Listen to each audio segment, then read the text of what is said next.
So we have no answers for anyone today on anything. They know the answers out there. But they got us. Exactly. Right? But we'll start having some as we head through the next we shall. 24, 48, right? We got a scoot happening now. Have a great day, everybody. 4 hours from now, polls across the country will be open, and Americans will make their voices heard about the direction of our country and who they want running things in Washington. Good Monday morning to you.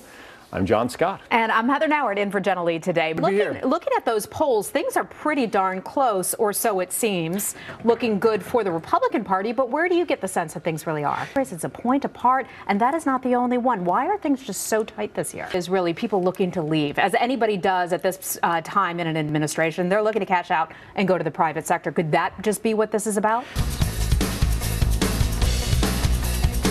Prize there. You look at those numbers, 41% in this poll said job creation, economic growth is the #1 issue. When you look at some of the economic numbers, though, things are actually starting to trend more positive. That certainly factors into things. I want to take a look at a recent Fox poll that we just did last week. On that note, we got to leave it right there. We all need our employers, certainly. Stephen Moore, thanks from the Heritage Foundation. Yeah.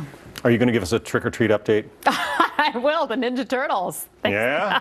They made out pretty well. All right. We will see you back here in 1 hour.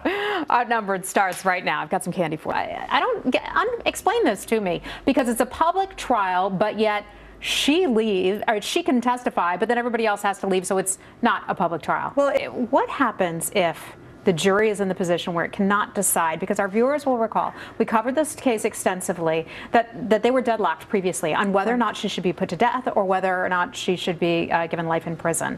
What happens if they can't decide this time? This is the prosecution's last bite at the apple. If they can't decide this time, so that doesn't happen again. Ladies, thank you so much. We'll be following this. They're supposed to come back later today with that final decision whether or not she'll be able to testify in public, in front of cameras, or not, whether it can continue in secret. Heather Hansen and Keisha Heaven, thank you so much. Thank you. Heather.